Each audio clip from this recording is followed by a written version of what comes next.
Hello दोस्तों, welcome to cyber tech और मैं हूं आपका दोस्त एजाज। या फ्रेंड्स, बात करेंगे क्रिप्टो करेंसी मार्केट पर जिसने बहुत ही ज़्यादा परेशान करके हम सबको रख दिया है।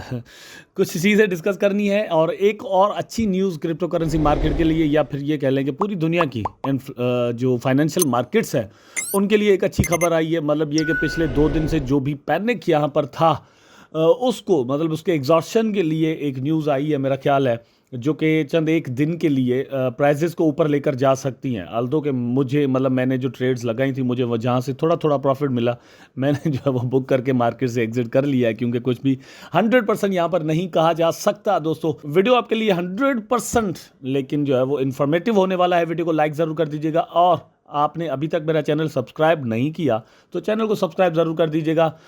एक छोटा सा प्यारा सा आप जैसा कमेंट यहाँ पर ज़रूर मुझे चाहिए। आई होप कि आप कमेंट ज़रूर कर देंगे। बहुत सारे दोस्त कहते हैं कि भैया आप रिप्लाई नहीं करते, तो फ्रेंड्स मैं जितना हो सकता है रिप्लाई करता हूँ। पर्सनल लाइफ भी होती है, उसकी कुछ मजबूरियां भी होती हैं, तो जितना टाइम मिल सकता है मैं ज़रूर करता हूं। लेकिन यह कि हर एक को रिप्लाई करना मेरे लिए पॉसिबल ही इवन नहीं होता, इसलिए मैं पहले ही आपसे सॉरी करता हूं, माजरत करता हूं, माफ़ी मांगता हूं। यहाँ पर वो जो न्यूज़ मैंने आपको कहा है वो सबसे पहले मैं आपको सुनाता हूं। यहाँ पर आप देख लें कि ये जो न्यूज़ आई है, आपने थोड़ी देर पहले, अगर आप अभी चार्ट्स को देख रहे होंगे या मेरी वीडियो से थोड़ी देर पहले देख रहे होंगे, तो आपने देखा होगा कि चार्ट्स जो है वो ग्रीन होना शुरू हो गए हैं। वापस जो प्राइस जो बिटकॉइन की है वो 15,000 15,500 से तकरीबन 17,000 की रेंज में आ गया है, और इथेरियम जो है वो 1,000 से तकरीबन $1,300 पर चला गया। इस तरह से जो है वो आपको डिफरेंसेस नज़र आ रहे होंगे प्राइजेस के अंदर, और इंक्रीज नज़र आ रहा होगा। तो उसका जो रीज़न है, पहले तो ये कि एग्जॉर्शन वैसे ही मार्केट के अंदर हो रही थी, लेकिन अचानक से ये शाम में थोड़ी देर पहले ही न्यूज़ आई है, जिसकी वजह से ये सारा कुछ होने लगा है। तो इस न्यूज़ के अंदर है क्या वो मैं दिखाऊंगा, लेकिन उससे पहले ये भी ज़रा आप देख लें कि US stock future surge on soft CPI. तो सॉफ्ट सीपीआई जो आया है, उसकी वजह से इवन स्टॉक्स में भी प्राइस जो है वो इंक्रीज होना शुरू हो गए। क्रिप्टो मार्केट के अंदर भी वही चीज़ हुई है। न्यूज़ क्या है वो आपके साथ शेयर कर रहा हूं। आप देख सकते हैं, the CPI inflation rate unexpectedly slide to 7.7% in October, continuing to ease from June 9.1% peak core inflation which strips out food energy prices also come surprisingly soft, finally beginning to ease after hitting new 40 years high।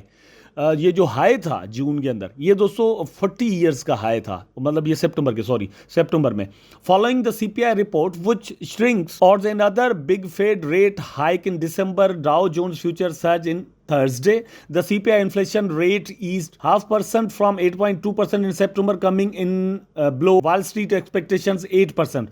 तो Wall Street की जो expectations थी, मतलब ये कि बहुत सारे analyst ऐसा कह रहे थे कि ये 8% आ सकता है, लेकिन 7.7% आया है। अगर इससे भी कम आता तो और भी आपको यहाँ पर एक जो ग्रीनरी है मार्केट के अंदर वो और भी अच्छी यहाँ पर नजर आ सकती थी, लेकिन ऐसा नहीं हुआ।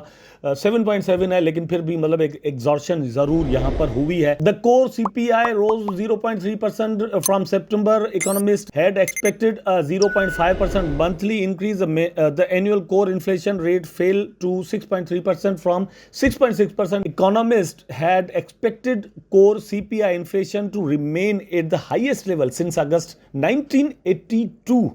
तो आप ये खुद देख सकते हैं। जॉबलेस क्लेम्स में भी यहाँ पर जो है वो एक मतलब सॉफ्ट न्यूज़ जो है वो यहाँ पर आई है, एक अच्छी न्यूज़ आई है, जिसकी वजह से यहाँ पर आपको जो है वो ग्रीन नज़र आ रहा होगा चार्ट्स के अंदर। ग्रीनरी मतलब किसी हद तक हम कह सकते हैं कॉइन मार्केट के उसको शो या मतलब क्लेम कर पाता है नहीं, वो तो यहाँ पर पता चलेगा। लेकिन आप अपने चार्ट्स पर अगर देख रहे होंगे, क्योंकि कॉइन मार्केट के 7 डेज़ का दिखाता है, लेकिन अगर आप यहाँ पर देखें 1 आवर में देखें 4.66% आया है। ठीक है, इथेरियम ने बहुत ज़्यादा अच्छा यहाँ पर गेन किया, 5.19% है। इथेरियम का प्राइस दोस्तों और भी इससे मतलब तकरीबन 1300 से ज़्यादा ऊपर चला गया था, लेकिन थोड़ा इसने करेक्शन यहाँ पर अगेन की है। तो इस तरह से मार्केट जो है वो थोड़ा खुद को संभाल रहा है। एक और चीज़ आपके साथ शेयर करता चलूँ, यहाँ पर आप देखें टीथर जो है वो वापस $1 पर आ गया है, लेकिन ये टीथर की आप जो लाइन है ये देखिए किस तरह से डाउन आई थी। ठीक, तो ये है कि टीथर को आप देखते रहिए, अपने जो फंड्स हैं उनका ख्याल रखिए, सिर्फ टीथर के अंदर मत रखें, कुछ ना कुछ जो है आप USDC के अंदर रखें, कुछ BUSD के अंदर रखें। इस तरह से ये जो स्टेबल कॉइन्स हैं इनके साथ भी प्रॉब्लम्स कभी कभार जो हो जाती है, तो हमें अल्टीमेटली रखने तो पड़ते हैं स्टेबल कॉइन्स में, लेकिन सारे के सारे फंड किसी एक स्टेबल कॉइन में भी इवन जो है वो आप ना रखें। जिस तरह से मैं कहता हूं कि आप डिफरेंट एक्सचेंजेस पर रखें, स्वैप्स पर रखें, और मतलब फंड्स आपके डिफरेंट जगह पर होने चाहिए। एक जगह पर एक हो तो कुछ भी हो सकता है। दूसरा ये कि जिस तरह आपने देखा कि एफटीटी के साथ हुआ है, अगर सारे के सारे फंड एफटीटी के अंदर होंगे तो एफटीटी अगर कोलैप्स कर गया तो आप जीरो हो गए। इस तरह डाइवर्सिफिकेशन जो है वो भी आपके पोर्टफोलियो के अंदर होनी चाहिए। तो इन चीज़ों का ख्याल जो है वो आप ज़रूर रखें। ये जो बियर मार्केट है, इसके अंदर जो भी रीजंस होते हैं, किसी भी तरह से बियर हो जाए, हमें कुछ ना कुछ सिखाती समझाती ज़रूर है, क्योंकि मतलब क्रिप्टो की जो दोस्तों फिनोमिना है वो अपने अंदर ही एक न्यू चीज़ है, ठीक है। तो हम सब एक साथ इसको समझने की कोशिश करते हैं। कोई कम रिसर्च करता है, कोई ज़्यादा करता है, तो जो ज़्यादा करता होगा वो ज़्यादा जानता ज़रूर होगा। लेकिन मैं आपके एक्सपीरियंसेस से भी यहाँ पर सीखता हूँ, और कुछ चीज़ें जो नई नई हमारे सामने आती हैं वहाँ से बहुत कुछ सीखने को मुझे भी इवन जो है वो मिलता है। लेकिन चार्ट्स की अगर बात करें तो बिटकॉइन के लिए ये कहा जा रहा है, जैसे मैंने आपको थोड़ी देर पहले दिखाया था यहाँ पर, कि बिटकॉइन का प्राइस $12,000 तक जा सकता है। ये आप देखें, बिटकॉइन में drop below 12,000 as bear gain technical advantage. ये थोड़ी देर पहले जो न्यूज़ आई है ये वाली, इससे पहले की बात है। लेकिन ये मतलब ऐसा भी नहीं है, बड़े दिनों से जब जैसे ही बिटकॉइन जो है वो $17,000 पर आ गया था, ये 2-3 महीने पहले की बात है, तब से कहा जा रहा है कि 12,000 पर बिटकॉइन आने वाला है। तो वो क्यों आने वाला है उसका मैं रीज़न आपको यहाँ पर दिखा देता हूँ, लेकिन कुछ चीज़ें और भी हैं जो कि यहाँ पर नज़र में रखनी होंगी। ये बिटकॉइन का चार्ट है, ये आप देखें, यहाँ पर मैंने खोला हुआ है, ठीक है। अभी प्राइस यहाँ पर है, ये देख सकते हैं आप, ये जो चल रहा है यहाँ पर 16,582 फॉर एग्जाम्पल, ठीक। लेकिन ये मतलब ये जो रेंज है इसके अंदर है। मेरा भी ख्याल है कि प्राइस यहाँ पर आने वाला है, आ सकता है, और ये रेंज बिल्कुल 12,000 की बनती है। लेकिन क्यों यहाँ पर रुकेगा? अभी हमने देखा कि बीटीसी को डंप करने में सिर्फ बीटीसी का रोल नहीं है, इथेरियम को डंप करने में सिर्फ इथेरियम का रोल नहीं है, या अमेरिका का रोल नहीं है। खुद क्रिप्टो करेंसी के डिफरेंट प्रोजेक्ट्स जो हैं, उनकी जो उनके बारे में जो सेंटिमेंट्स हैं वो असरअंदाज हो जाते हैं, और कॉइन पर या इवन पूरी क्रिप्टो मार्केट पर बिटकॉइन को डंप कर देते हैं। तो अगर ऐसी न्यूज़ जो कि लूना, जो अभी लूना क्लासिक हम जिसे कहते हैं, लूना के बाद जो कुछ हुआ, फिर हमने देखा कि FTX के बाद जो कुछ मार्केट के अंदर हुआ है, फिर सोलाना के साथ देखें आप क्या मतलब यहाँ पर हो चुका है या हो गया। तो अगर ऐसे ही होता रहता है तो बहुत कुछ पॉसिबल है। अगर ये सारा कुछ हो जाता है तो फिर क्या मतलब हम क्या कह सकते हैं? अगर अकॉर्डिंग टू चार्ट देखिए, 1 डे का चार्ट मैंने खोला हुआ है, तो बिटकॉइन का प्राइस जो वो 3,928 पर भी इवन आ सकता है, क्योंकि ये प्राइस था 2017 के बाद ये डाउनफॉल आया था तो 3,000 पर आ गया था, ठीक। उसके बाद अगेन यहाँ पर देखेंगे एक करेक्शन के बाद प्राइस ऊपर गया था।